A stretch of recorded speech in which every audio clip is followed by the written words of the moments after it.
Assalamualaikum warahmatullahi wabarakatuh. Waalaikumsalam warahmatullahi wabarakatuh. Perkenalkan, nama saya Hanifuddin Arito, boleh dipanggil Hanif saja, atau mungkin kalau Bu Kamila manggilnya Ari. Ya, jadi saya kesibukannya sekarang itu tergabung di tim medianya Lazisme Gresik. Jadi kalau ibu-ibu lihat ada konten-konten media sosial di Lazisme Gresik, itu saya dengan rekan saya Mbak Rosi itu yang buat. Jadi misal ada video konten-konten yang menarik, nah itu kita berdua yang maksudnya. Nah, untuk pelatihan pada pagi hari ini kita fokusnya ingin membuat konten dakwah melalui video. Nah, tujuannya biar pimpinan daerah Asia dan pimpinan cabang Asia ini bisa membuat konten-konten dakwah untuk melakukan syiar, melakukan menyebarkan dakwah agama Islam ke seluruh pendengarnya yang lebih luas. Tidak cuma ibu-ibu saja, bisa juga untuk anak muda atau bahkan untuk anak-anak. Jadi langsung saja kita masuk ke tahapan pelatihan dari videografi konten dakwah digital ini. Ada 4 tahapan untuk pelatihan ini. Yang pertama, mengenal proses pembuatan konten dakwah digital. Lalu ada yang kedua, mengaplikasikan prinsip dasar videografi pada konten dakwah digital. Yang ketiga, mengoperasikan aplikasi atau software editor untuk pembuatan konten dakwah digital. Dan yang keempat, terakhir itu pembuatan karya. Nanti kita praktek membuat video konten dakwah digital. Untuk materi yang pertama, mengenal proses pembuatan konten dakwah digital. Nah, sebelum masuk ke proses pembuatan dakwah digital, kita juga perlu mengenal bahwa setiap pembuatan konten itu melewati 4 fase. Yang pertama ada produksi, lalu pasca produksi dan distribusi pastinya. Nah, sebelum kita masuk ke penjelasan mengenai apa tadi fase-fase tadi, kita juga perlu mengenal terlebih dahulu untuk pengertian videografi. Videografi itu apa sih videografi? Videografi adalah seni merekam, mengedit, dan memproduksi video yang dalam prakteknya melibatkan penggunaan kamera untuk menangkap gambar serta software atau aplikasi untuk editing videonya.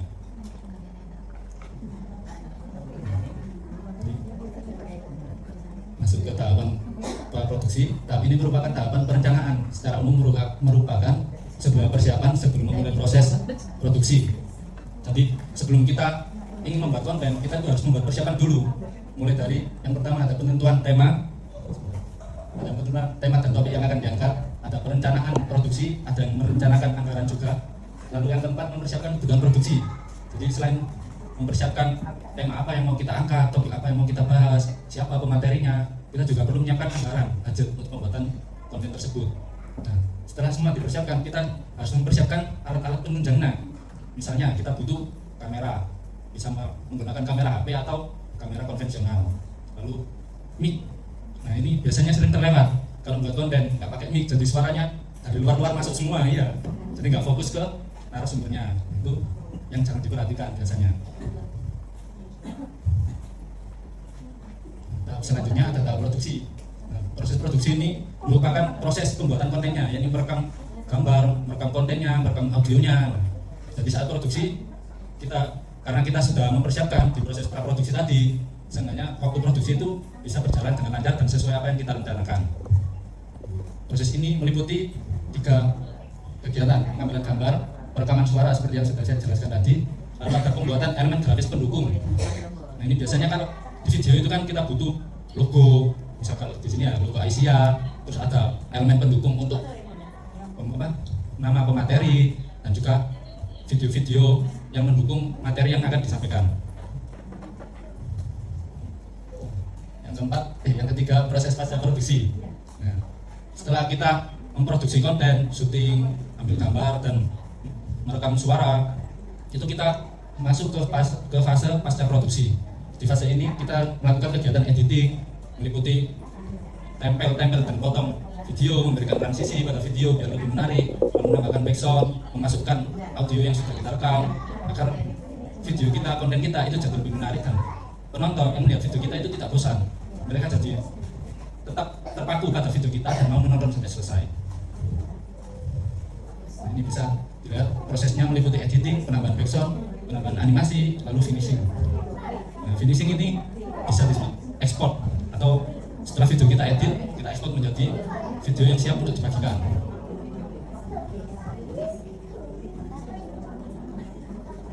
Ini fase yang terakhir ya, distribusi. Ini Ini instrumen pelengkap tapi sangat penting.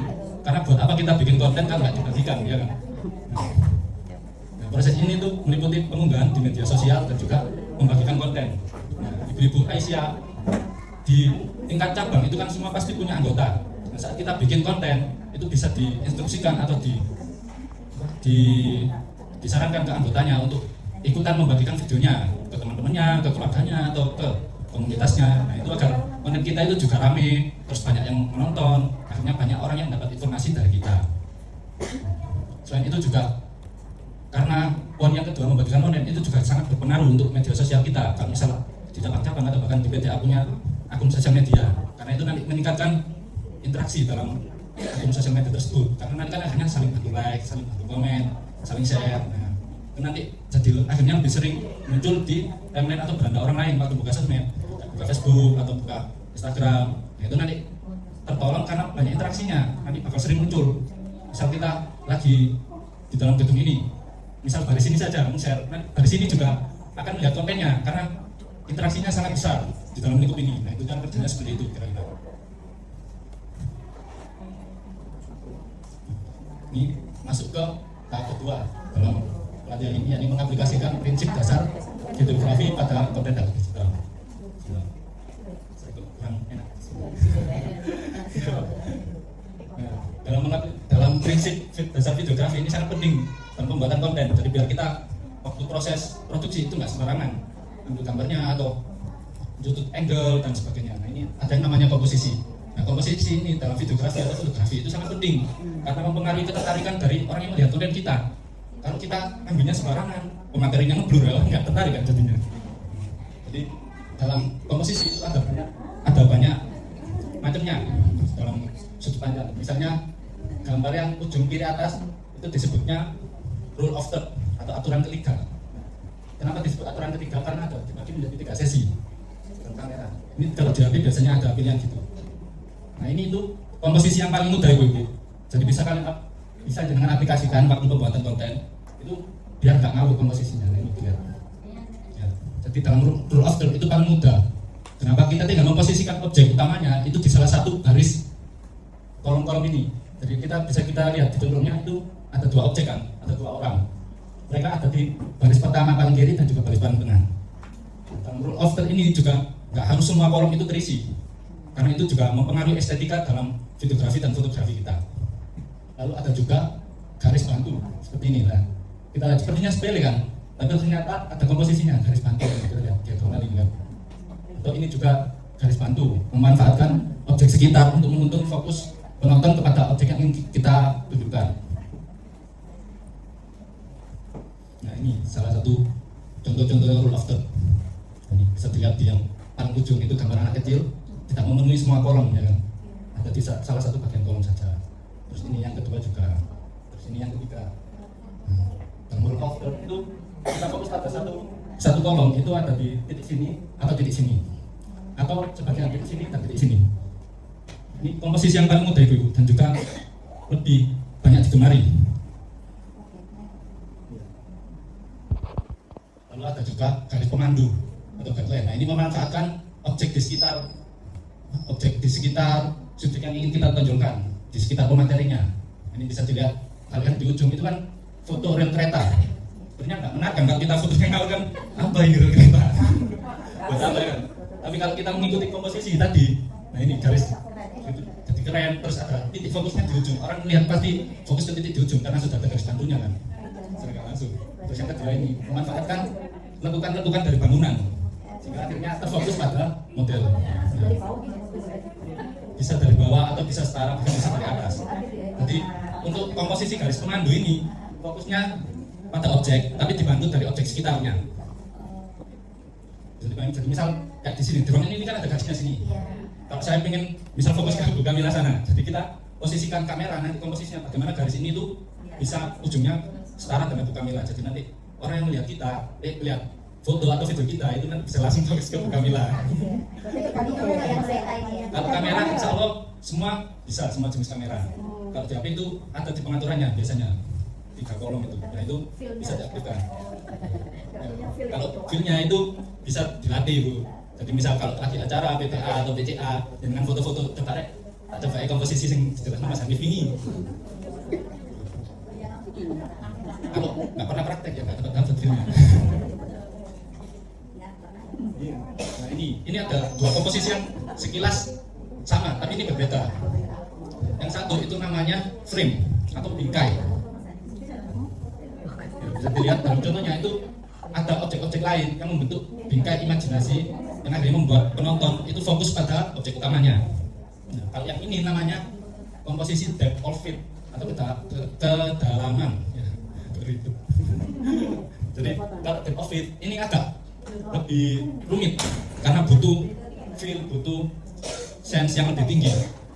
Memanfaatkan objek sekitar, difokuskan ke objek utama. Nah ini biasanya itu kalau HP-nya ada mode bokeh, nah itu termasuk komposisi kedalaman ini. Mode bokeh atau portrait, nah itu masuk ke dalam sini. Cuma kalau di HP itu biasanya fokusnya kadang terganggu kan, nggak sesuai sama objek utamanya. Nah kalau frame ini juga perlu didata. Atau kadang kalau misal lagi foto di tempat wisata gitu, biasanya kan ada pagar. Nah itu dengan coba objek utamanya ditempatkan di pagar-pagarnya sini. Jadi samping-samping ininya pagar, nah itu sudah masuk komposisi frame atau bingkai. Jadi nggak melulu harus objeknya sama-sama orang. Jadi komposisi ini sangat berpengaruh ya Bu. Kalau mau membuat konten tolong diperhatikan jadi biar lebih menarik. Nah ini angle kalau dalam fotografi. Jadi cara kita mengambil gambar itu ada aturannya Ibu sebenarnya. Nggak boleh ngasal gitu aja kalau mau ambil video. Biasanya contoh yang sering diabaikan itu angle low dan high. Angle low ini itu tujuannya untuk kalau untuk orang itu memberikan kesan wibawa terus strata atau apanya. Pokoknya orangnya itu jadi lebih terlihat. Wow. Kalau angle high itu untuk menunjukkan bahwa orang ini lemah, orang ini kurang, orang ini enggak menarik lah kayak gitu. Kalau dalam videografi, jadi kadang orang kebalik mau foto pejabat tapi pakai angle high. Nah itu kalau dalam angle di videografi atau fotografi itu hal yang dilarang. Terus ya high dan low itu yang kita kadang sering apa ya kalau di lapangan. Jadi misal besok mau bikin konten Ramadan misal ucapan selamat Ramadan dari PCA, dari PTA, nah itu perlu diperhatikan angle-nya ini. Atau kalau mau aman bisa pakai angle medium. Nah ini yang paling aman dan paling sering digunakan kalau mau bikin ucapan. Angle medium itu nama lainnya close up. Close up. Kalau yang ini detail ini nama lainnya itu hyper close up atau extreme close up karena fokus pada salah satu bagian tubuh dari objek atau materi. Nah ini atau banyak ini macamnya. Terus kalau misal dalam video atau pembuatan konten ibu-ibu ada dua orang pemateri atau satu pemateri satu pembicara, itu lebih baik pakai komposisi yang ini over the shoulder. Jadi setara dengan pundak dari pematerinya. Terus saya sarankan kalau mau membuat konten video itu pakai tripod. Jadi biar nggak goyang. Karena kalau pakai tangan kan kadang gemetar gitu. Kadang gemetar, nah. Kadang bisa tenang, bisa mulus karena narik nafas. Narik nafas kalau komentarnya satu jam gimana? Jadi saya sarankan pakai tripod. Lanjut, nah ini pencahayaan. Ini juga kadang sering diabaikan kalau mau membuat konten. Padahal ini sangat penting sekali. Kadang mau bikin konten misalnya ucapan, tapi videonya cahayanya dari belakang. Pematerinya membelakangi cahaya, nah itu nanti kan nggak kelihatan karena backlight sebutannya atau membelakangi cahaya. Karena membelakangi cahaya maka pematerinya jadi gelap, nggak kelihatan mukanya. Kalau diterangkan jadinya silau. Nah, itu perlu diperhatikan. Ini ada contohnya 3. Untuk foto yang paling kiri itu pencahayaannya ada 2, dari depan sama dari samping. Lalu untuk foto yang kedua ini yang paling standar, aman dan juga paling bagus karena paling aman, paling mudah digunakan. Pencahayaannya bisa dari atas dan bawah. Jadi kalau misal pakai HP, flashlightnya aja dinyalakan, terus minta temennya bantu dinyalakan senternya dari atas. Nah, ini bisa membantu untuk lebih fokus pada objeknya ya. Atau sudut seperti ini yang paling kiri, yang paling kanan.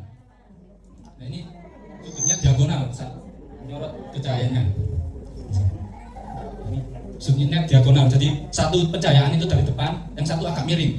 Nah ini biasanya memberikan kesan sinematik untuk objeknya, jadi lebih berkesan, lebih wow, lebih estetik dan sebagainya. Terus ada prinsip videografi yang selanjutnya itu suara. Nah ini yang saya bilang tadi, kadang kita sering lupa mau bikin video tapi nggak bawa mic. Nah ini tuh penting. Jadi kalau misal nggak punya mic, pembuatan konten itu minimal harus 2 orang. Jadi satu merekam, satu ya bukan satu yang direkam itu sudah pasti. Maksudnya satu yang merekam video, satu yang merekam suara. Jadi nanti waktu pengeditan tinggal digabung saja. Nanti lebih fokus suaranya, lebih jernih dan nggak keganggu sama suara-suara yang di luar ya. Kadang kan kita nggak bisa ngatur kan suara-suara di luar, mungkin ada kereta lewat atau ada klakson. Ya, jadi untuk berjaga-jaga kita harus menyiapkan mic. Di HP juga kan ada aplikasi perekam suara, itu bisa dimanfaatkan. Kalau misal nggak bawa mic atau nggak ada mic-nya. Lanjut. Nah ini untuk pelatihan pada pagi hari ini kita akan menggunakan aplikasi CapCut. CapCut. Ya, CapCut bacanya. Tapi kadang kita kan nyebutnya capcut. Capcut. Cuma kok agak saru. Capcut. CapCut. Kenapa saya pakai aplikasi ini? Karena mudah digunakan, terus simple, bahkan ada template-templatenya. Jadi ibu-ibu kalau misal butuh konten cepat tinggal menggunakan template aja, masukkan videonya nanti sudah jadi ya. Nah, pada pagi hari ini kita menggunakan aplikasi CapCut untuk mengedit secara manual. Kalau templatean kita tinggal atau videonya sudah jadi, masukkan, ekspor, sudah tinggal dibagikan. Nah, kalau pagi hari ini kita bikin dari awal videonya. Kira-kira tadi pagi sudah diinstruksikan untuk download apa belum? Kalau di-download dulu sekarang gimana? Aplikasi CapCut ini. Ada yang belum punya aplikasinya? Atau ada yang sudah punya? Sudah. Nah, yang belum punya, monggo di-download di Play Store. Di HP Bu ya? Di HP, jadi kita main HP dulu, laptopnya nanti. Jadi pakai HP. Cek. Ini ada di HP, yang belum punya bisa di-download di Play Store. Play Store. Bentuknya seperti ini ya. Ada logonya ini. Logonya merah. Ada yang belum punya? Yang sudah ada cupnya siapa? Angkat tangan Bu yang sudah punya. Angkat tangan. Oh masih banyak yang belum. Berarti dibuka Play Store, Download dulu. di-download terus di-download. Ditunjukkan saja Mas. Tunjukkan. Caranya download. Caranya bisa. Supaya Pakai bisa. HP. Kalau di HP, buka di Play Store. Terus sudah buka Play Store semua? Nah, Play Store itu yang gambar ini tuh, gambar ini. Gambar segitiga Ya, warna-warni itu. ini. Nah, setelah itu dibuka, Terus klik di gambar kaca pembesar, cari ikon kaca pembesar biasanya di bawah atau di paling atas. Nah, itu tinggal ibu-ibu ketik. telusur, ada telusur ini ya. Ya, tinggal ibu-ibu ketik capcut. Capcut. Nah, nanti muncul paling atas Oke. yang logonya sama kayak gini, tinggal di-download saja. Bisa? Bisa Bu? Sudah? Ya, kalau misal punya pakai yang CapCut Pro itu kan bisa ada pilihan begini semua. Mau dijadikan template. Mungkin bisa pakai laptop Mas, yang pakai laptop. Bisa ya? Bisa. Oke. Atau boleh pakai yang di laptop, tapi dihubungkan di internet dulu. Harus pakai. Itu ada CapCut desktop namanya. Ada yang bentuk CapCut versi desktop di sini, yang untuk laptop. Barangkali tadi kesusahan yang di HP. Sama Mas. Sama saja. Bisa. Shoot. Sama ditulis saja, kita buka Google Chrome atau browser yang lainnya, kita tulis capcut. Ya. Tapi lebih enak memang pakai HP, jadi lebih simple gitu. Terus bisa langsung dipraktekkan. Ya.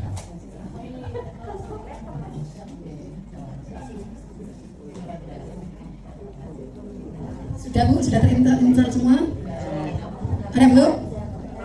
Yang pakai laptop bisa angkat tangan, saya bantu downloadkan. Sudah Mas. Pakai laptop. Scan bisa atau tulis ini bisa.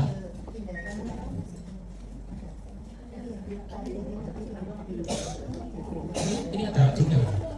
Ada. Harus dibuat itu barusan dibuat. Itu baru dibuat kita masuk. Kalau ada grupnya mungkin bisa bisa salah satu tulis ini di grupnya. Nanti tinggal dipilih, nanti dia yang lain tidak cek. Ya. Iya, ada yang masuk mungkin Bu. Atau buka langsung, kalau di HP buka di Chrome langsung ditulis saja ini bit.ly garis miring dakwah digital PTA 2024. Ya, itu dibuka yang di folder bahan ini Bu. Ya, di folder bahan itu nanti ada video. Ya. Ya, bisa dibuka di folder bahan dengan buka itu nanti ada.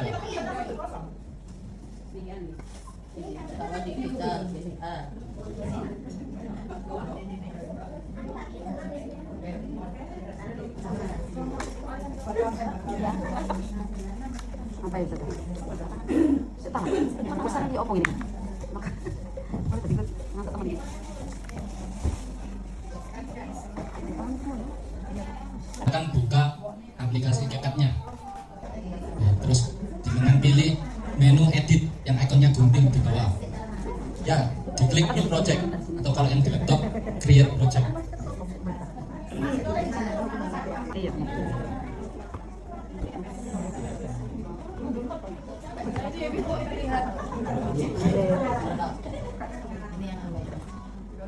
Ini masih download ya?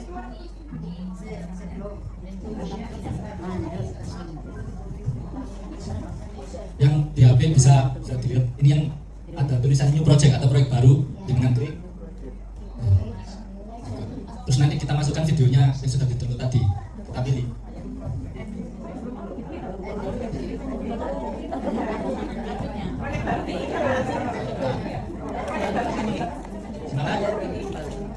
Sana ya, diklik proyek barunya, diklik ya, diklik izinkan semua.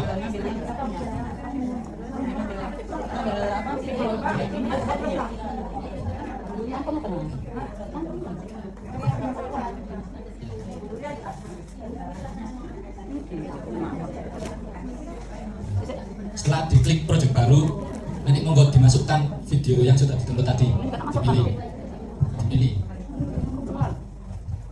Yang video Ustaz Ain aja dulu.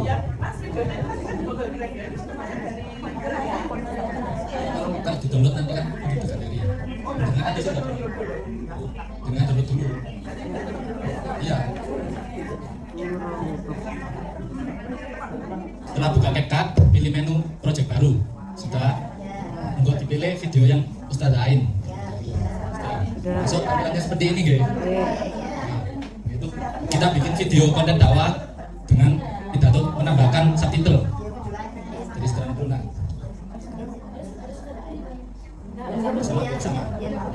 Boleh dengan sendiri. Nggak bisa, ini kita download sama udah dikirim di WA, nggak bisa masukin. Ini kan ya? Ya, dipencet itu yang tombol biru. Klik tambahkan. Setelah dipilih video Ustaz Ain, silakan klik tambahkan ya video. Tampilannya seperti yang ada di proyektor. Terus pilih ikon teks di bawah yang T ini Bu.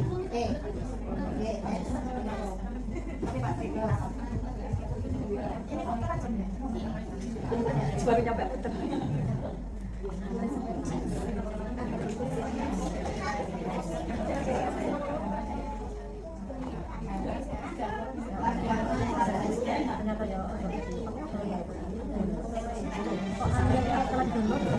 Bukan dari HP kayaknya. Sudah ini Bu, sudah masuk videonya.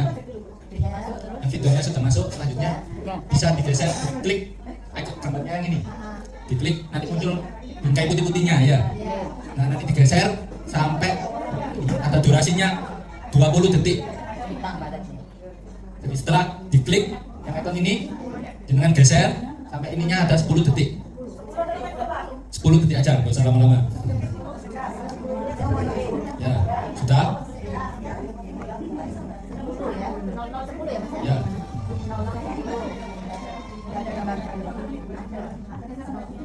Sampai 00:10. Sampun. Kalau sudah diklik di bawah itu ada tulisan bagi. Bagi. Lambangnya kurung tutup kurung buka. Ya, jangan klik. Dikatnya kemana? Di menit berapa Mas? Di detik ke 10 dibagi. Kalau sudah di detik 10 diklik lagi videonya. Nanti diklik tombol bagi. Setelah bagi yang belakang kita hapus. Nah itu diklik lagi. Terus di bawah nanti muncul ada tombol pilihan di paling kanan biasanya yang di HP, pilih hapus.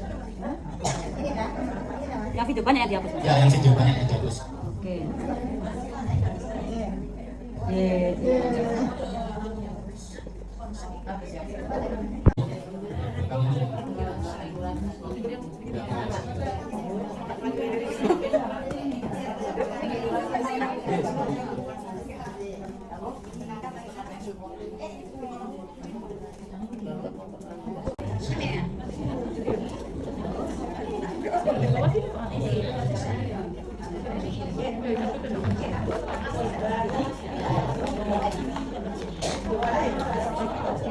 Sudah dihapus semua ya. Nah itu namanya teknik cropping. Itu biasanya untuk kalau kita misal pematerinya salah mengucap kalimat, nah itu di crop, dipotong di situ, atau bisa untuk nanti disambung dengan video lain yang relevan yang ada di bahan pelengkap tadi. Nah itu bisa kayak gitu. Bisa dicatat kalau mungkin dirasa perlu. Nah, setelah ini kita tambahkan teks.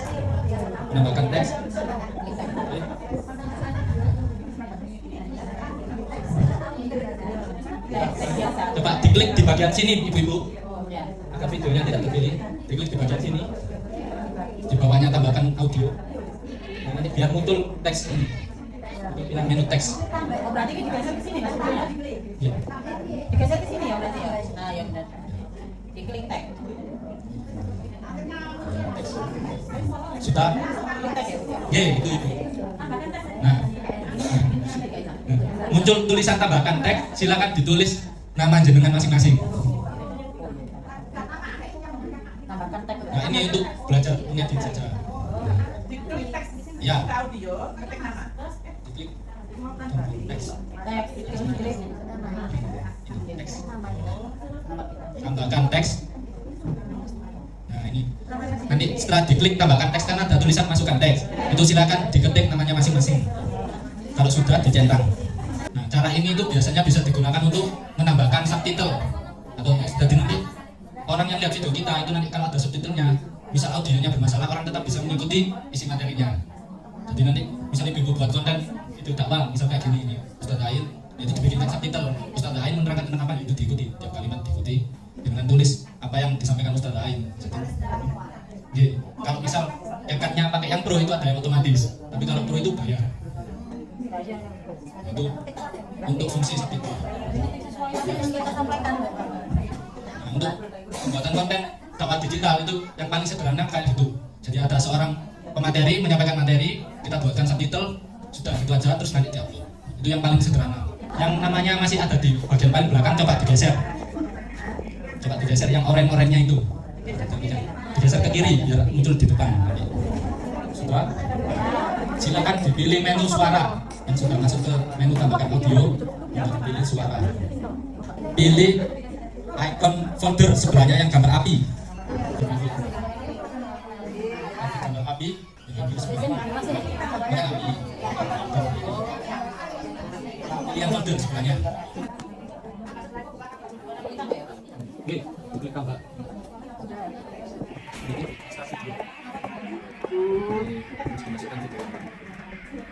Itu WhatsApp itu. Sekarang dimasukkan di sini.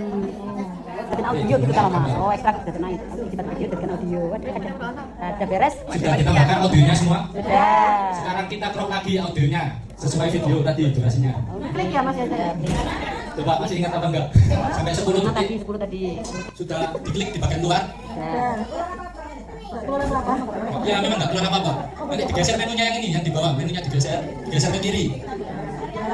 Belum. Cari tombol stiker. Itu. Rekam ya mas. Tidak kembali lagi. Stiker rekam ya mas ya. Kembali lagi. Sudah semua sudah tersedia. Nah, sekarang pukul 10.35. Silakan ibu-ibu semua keluar dari ruangan ini, bikin video, terus diedit. Aduh. Setelah itu nanti dikumpulkan di grup WA aja ya, biar gampang. Ini tadi itu untuk contoh saja cara mengedit. Ya, terus sekarang ini kan sudah selesai. Kapan-kapan dulu.